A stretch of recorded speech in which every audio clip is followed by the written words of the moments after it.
నమస్తే, నేను మీ Ashok Kumar. Welcome to our channel. ముందుగా ఏపీ ముఖ్యమంత్రి అయినటువంటి నారా చంద్రబాబు నాయుడు గారి కంటే టీడీపీ అధినేత అయినటువంటి నారా చంద్రబాబు నాయుడు గారికి హ్యాట్స్ ఆఫ్ చెప్పాలనుకుంటా. ఎందుకు రాని వివరాలకు వెళ్తే, అదే పార్టీకి సంబంధించినటువంటి కర్నూలు జిల్లాలోని శ్రీశైలం ఎమ్మెల్యే అయినటువంటి బుడ్డా రాజశేఖర్ గారి పైన నారా చంద్రబాబు నాయుడు గారు సీరియస్ అయినారంట. ఏంది కారణం? ఏంది? ఏ బుడ్డా రాజశేఖర్ గారు స్థానికంగా ఉన్నటువంటి అటవీ శాఖ అధికారుల పైన దురుసుగా ప్రవర్తించడమే దీని యొక్క కారణం. సరే, బాబు గారు అంటే సీఎం హోదాలో ఉన్నారు కాబట్టి ఆయన సీరియస్ అవ్వాల్సిన పనిలే. ఆయన సీరియస్ అవడం వల్లే ఇప్పుడు సోషల్ మీడియాలోనూ ఇదే ఆంధ్రజ్యోతి, ఈటీవీలు, లేకుంటే టీవీ9, ఎన్టీవీ, సాక్షి, ఈ యొక్క వైసీపీ సోషల్ మీడియాలో ఈ వార్త హల్చల్ అవుతా ఉండాలి. సీఎం హోదాలో ఆయన కన్నా సీరియస్ కాకుండా ఉంటే అసలు స్థానికంగా ఆయన చేసినటువంటి ఏదైతే అటవీ శాఖ అధికారుల పైన ఆయన దురుసుగా ప్రవర్తించారో ఆ విషయం బయటకు వచ్చేది కాదు. కానీ తప్పు ఎవరు చేసినా కూడా ఆ తప్పు చేసిన వాడు మనవాడైనా పరాయి వాడైనా శిక్ష తప్పదు అని చెప్పి బాబు గారు ఎస్టాబ్లిష్ చేస్తా ఉన్నారు. బాబు గారు 4.0 ఈస్ రన్నింగ్ ఆన్.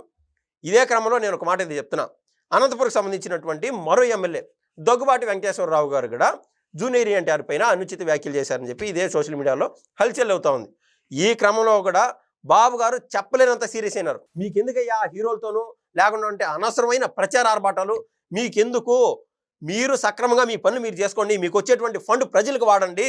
అదేవిధంగా ఈ యొక్క కూటమి ప్రభుత్వము ఇప్పుడు ఆల్రెడీ అమలు చేస్తూ ఉంది తల్లికి వందనము.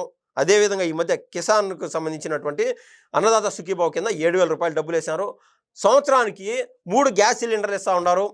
అదేవిధంగా ప్రతి నెల పెన్షన్ అంతా ఉండాలి. అదేవిధంగా స్త్రీ శక్తి అని చెప్పి మహిళలకు ఉచిత బస్సు ప్రయాణం పెట్టినారు. ఈ విధంగా ఏ రకాల క్యాలిక్యులేషన్ వేసాం కూడా ప్రతి ఒక్క కుటుంబం 1,20,000 నుంచి 1,50,000 వరకు ఒక్క సంవత్సరంలో లబ్ధి పొందుతుంది. ఇంతకంటే ఒక సీఎం గా ఏం చేయగలుగుతారు? ఆడికి ఆయన అనునిత్యం పోరాడుతున్నాడు, ఈ ప్రజల్ని సాటిస్ఫై చేసే విధంగా ముందుకెళ్తా ఉన్నాడు. ఇంతకంటే ఒక ఎమ్మెల్యేకి కలిగినటువంటి అదృష్టం ఏముంటుంది? స్థానికంగా ప్రజల్లో ముఖం చూపించుకోవడానికి, ప్రజల ఇళ్ళకి తిరగడానికి, వాళ్ళ సమస్యలు తెలుసుకోవడానికి. ఇవి కాకుండా లేనిపోని వివాదాలు మీకెందుకు అని బాబు గారు అంటూ సీరియస్ అవుతున్నారు. ఇలానే మరో కోణం ఏంటంటే, గతంలో చేబ్రోలు కిరణ్ అని కామన్ మ్యాన్ గా ఫేమస్ అయినాడు. అతను మాజీ ముఖ్యమంత్రి అయినటువంటి జగన్మోహన్ రెడ్డి గారి సతీమణికి సంబంధించి ఏదో ఒక అనుచిత వ్యాఖ్య చేస్తే ఇమ్మీడియట్ గా అతన్ని టీడీపీ పార్టీ నుంచి సస్పెండ్ చేసేసి అదే విధంగా జైలు పాలు చేశాడు. ఇది ఎవరు మర్చిపోలేనటువంటి విషయం. ఈ విధంగా బాబు గారు తప్పు ఎవరు చేసినా కూడా వాళ్ళని శిక్షిస్తానే ఉన్నాడు. కానీ ఆన్ ద అదర్ హ్యాండ్ గతంలో జగన్మోహన్ రెడ్డి గారు చేసినటువంటి నిర్వాహకం ఎవరు మర్చిపోవాలి. ఇదే జగన్మోహన్ రెడ్డి గారి పార్టీకి సంబంధించినటువంటి ఎమ్మెల్సీ అనంతబాబు అప్పట్లో ఒక డ్రైవర్ ని చంపేసి డోర్ డెలివరీ చేస్తే ఆయన్ని జగన్మోహన్ రెడ్డి గారు అందరం ఎక్కించాడు. పార్టీని సస్పెండ్ చేయలా, ఆయన్ని అరెస్ట్ చేసి జైలు పాలు చేయాలనుకోవట్లా. కేసు ఎన్ని రోజులు వీగింది, తర్వాత మధ్య ఎప్పుడు జైలు పోయి వచ్చాడు, అది వేరే విషయం. ఆ రకాన గతంలో బోర్గడ్డ అనిలు అనేకమైన అమ్మల లెక్కలో తిట్టడాలు ఈ రకం చేశాడు. ఆయన్ని పార్టీని సస్పెండ్ చేయాలి, అసలు ఆయన అరెస్ట్ చేయాల, అసలు ఎఫ్ఐఆర్ కూడా నమోదు చేయాల. ఈ విధంగా ఆయన నిర్వాహకం ఏ విధంగా ఉండిందో మనం చూసాం. ఇంకా వర్ర రవీంద్రారెడ్డి అని చెప్పి స్వయాన జగన్మోహన్ రెడ్డి గారి చెల్లెలైనటువంటి వైఎస్ షర్మిల గారి పైన కూడా అనుచిత వ్యాఖ్యలు చేయడము, సోషల్ మీడియాలో పోస్టులు పెట్టడం, ఇలా అనేక పనులు మనం చూసాం గతంలో. ఈ యొక్క జగన్మోహన్ రెడ్డి గారి ప్రభుత్వంలోనూ ఆయన పార్టీకి సంబంధించిన వ్యవహారం ఏ ఒక్కరిపైన కేసు నమోదు చేయాల, పార్టీని సస్పెండ్ చేశారనే వార్త, ఒక్క చిన్న వార్త కూడా మనం ఏడా చూడాల. గత 7-8 ఏళ్లుగా సాక్షిలో కన్నా చూస్తే పలానోడిని పార్టీని సస్పెండ్ చేసేసాడు జగన్మోహన్ రెడ్డి గారు. సస్పెండ్ అనేది పక్కన పెట్టడం లేకనే ఆ యొక్క కార్యకర్తల పైన, ఆ యొక్క జెడ్పీటీసీ పైన, లేకుంటే ఆ యొక్క ఎంపీ పైన, ఆ యొక్క ఎమ్మెల్యే పైన జగన్మోహన్ రెడ్డి గారు సీరియస్ అయినారనే వార్త ఏడంటే ఏడా చూడాల. అంటే తప్పు చేస్తే మనోడైనా మంచిదే, అంటే తప్పు చేస్తే పిల్లి కళ్ళు మూసుకొని పాలు తాగినట్టు మనోడు కదా అని చెప్పి వదిలేద్దామనే జగన్మోహన్ రెడ్డి గారు ఆలోచన.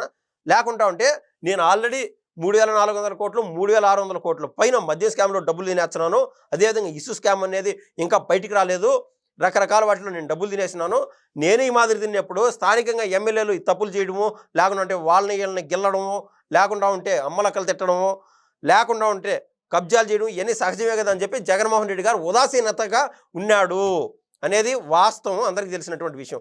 ఇంకా ఫైనల్గా 2 విషయాలు చెప్పి ముగించుకుంటాను. ఒక శాంపుల్ ఎగ్జాంపుల్, జగన్మోహన్ రెడ్డి గారు సీఎంగా ఉన్నప్పుడు ఒక స్టేజ్ పైన ఆయన ప్రసంగించేటప్పుడు అక్కడ జోగి రమేష్ అనేటువంటి ఒక ఎమ్మెల్యే పీకే అంటే పిచ్చి కుక్క అని, లేకుంటే నారా లోకేష్ గారిని అనేక బూతులు తిట్టడము, బాబు గారిని బూతులు తిట్టడము, ఈ విధంగా కళ్యాణ్ గురించి, బాబు గారి గురించి, లోకేష్ గారి గురించి ఆయన మాట్లాడినటువంటి ప్రతి అనుచిత వ్యాఖ్యకి జగన్మోహన్ రెడ్డి గారు అదే స్టేజ్ పైన ముసి నవ్వుకుంటా ఉన్నాడు. ఎవ్వరు మర్చిపోలా. అందుకే అదే జోగి రమేష్ని గుల్లగా ఓడిపించేశారు. లైఫ్ టైం ఆయన గెలవడని ఈ యొక్క టీడీపీ కార్యకర్తలు ఖచ్చితంగా నమ్ముతున్నారు, జనసేన కార్యకర్తలు కూడా. అదేవిధంగా మరో పార్టీ అయినటువంటి టీడీపీ వ్యవహారం ఒకసారి చూద్దాం. బాబు గారి సమకాలీకుడైనటువంటి జేసీ దివాకర్ రెడ్డి గారు స్టేజ్ పైన జగన్మోహన్ రెడ్డి పైన విపరీతమైన కోపంతో లేదా జగన్మోహన్ రెడ్డి గారు చేస్తున్నటువంటి ప్రక్రియలతో ఆయన చేస్తున్నటువంటి శాడిజం పనులతో కోపోద్రిక్తుడై ఏమన్నాడు జేసీ దివాకర్ రెడ్డి గారు, అరే జగన్ అని చెప్పి ఈయన ఏదో మాట్లాడిపోయినాడు. ఇమ్మీడియట్గా బాబు గారు అక్కడికి వచ్చి మైక్ పెట్టుకొని లేదు లేదు లేదు నువ్వు మాట్లాడేదానికి లేదు, నువ్వు గమనం కూర్చోవాల్సిందే అని చెప్పి సేమ్ అంటే ఈయన వయసు ఉన్నటువంటి జేసీ దివాకర్ రెడ్డి గారిని కూడా ఆడ కుర్చీలో కూర్చొని పెట్టాడు. దీన్ని బట్టి అర్థం చేసుకోవచ్చు పెద్దరికం అంటే ఏదో కాదు, పెద్దరికం అంటే ఆశమాసిగా ఉండదు. దాన్ని తీసుకోవాలి మనం. ఎవరినైనా సరే శిక్షించాలా, మందలించాలా, తప్పు చేస్తే సరైన దారిలో నడపాలా. ఆయన జేసీ దివాకర్ రెడ్డి గారిని వీళ్ళని సరైన దారిలోనే నడిపినాడు కాబట్టి ఇప్పుడు వాళ్ళ తమ్ముడైనటువంటి జేసీ ప్రభాకర్ రెడ్డి గారు అక్కడ మున్సిపల్ చైర్మన్గా ఉన్నారు, జేసీ ప్రభాకర్ రెడ్డి గారు కొడుకు ఎమ్మెల్యేగా ఉన్నారు. సో తప్పులు చెప్పడం ఎటువంటి తప్పే కాదు అని చెప్పి నేనైతే నమ్ముతున్నాను. ప్రజాస్వామ్య ప్రియులు ఎవరైతే డెమోక్రటిక్ లవర్స్ ఉంటారో బాబు గారు వెళ్తున్నటువంటి విధానం ఏదైతే 4.0 ఉందో ఆ తీరు చూసి నిజంగా ప్రతి ఒక్కరు హ్యాట్స్ ఆఫ్ అంటూ చెప్తున్నారు. ధన్యవాదాలు.